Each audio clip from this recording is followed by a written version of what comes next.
نو جنتیان چې په خپله په آرام شو نو اوس د یو بل نه تپوس کوي یتساءلون عن المجرمین تپوس کوي یو بل نه تساؤل باب تفاعل دی خاصیه تشارک دی د یو بل نه تپوس کوي عن المجرمین د نافرمانو په باره کې چې پلانې مجرم نه ښکاري پلانې نه ښکاري پلانې نه ښکاري تپوس کوي ما سلککم فی سقر څه شي دننه کړي یې تاسو په دې جهنم کې کما عقیده وه کم عملو کم معامله وه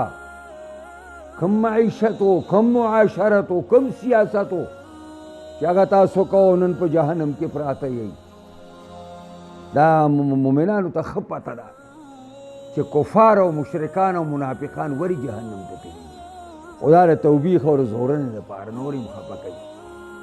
قالو جهنمیان ورته وایي څلور جواب ورکوي لم نکو من المصلین من منځ نه کولو ذکر د منځ دی مراد دی تمام حقوق د باری تعالی دي ولم نکو نطعم المسکین او نو منګه چې مونږ خوراک ورکو مسکینانو مونږ مسکینانو ته خوراک هم نه ورکو نو ذکر د طعام دی مراد دی تمام حقوق د مخلوق د الله دی نو جهنم ته به څوک ځي چې د الله حقونه نه ادا کوي جهنمی به څوک وي چې د الله د بندګانو حقونه نه ادا کوي وکنا نخوض مع الخائضین او موږ دننه کېدو به د باطل پرستو سره د هغوی په باطلو کې چې چا به یو مجلس او یو جلسه او جلوس او یو اجتماع راوغوښتله او کاغی که به د الله نه انکار زمون کې پروا نه وه کاغی که به د رسول نه انکار پای کې پروا نه وه که چا پیغمبر خاتم النبی نه وه نه مانه بیا پکې موږ ناستو د باطل پرستو سره به د هغوی په باطلو کې نښتي او باس به م کوو او خوشحالي به م کول او مزې به م کولې وکنا نخوضو او موږ دننه کېدونکي په باطلو کې مع الخائضین سره دننه کېدونکو نه معنا دا شوه چې موږ آزاد خیال نو جهنم ته به څوک ځي آزاد خیال خلک چې د الله او د رسول نه ځان آزاد کړی دی د شریعت د پابندو نه ځان آزاد کړی دا جهنمي وي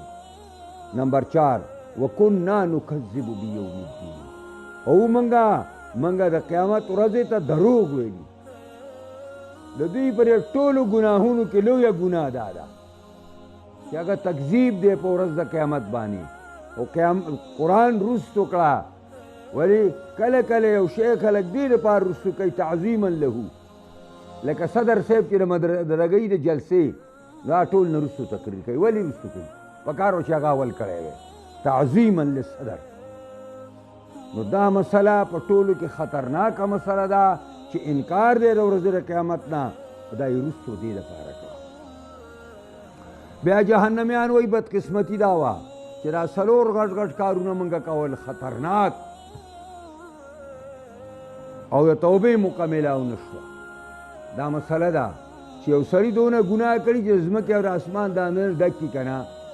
بیا د الله دربار او د الله دروازه ورته کلاو ده د توبې چې زه راشه توبه وباسه راشه غوږونه ونیسه اوس توبه تایب شه التایب من الذنب کمن لا ذنب له او پیغمبر خدا وایي توبې دروازه په چا نه پوری کیږي حتی یغرغر حتی چې دا سای دې مرۍ ته راشي بس بیا دروازه د توبې په ده باندې بنده شي نو دوی وایي چې حتی اتانا الیقین حتی چې موږ ته مرګ راغی او په دې څلورو ناکاره عملونو کې اخته او توبې مکمله ونه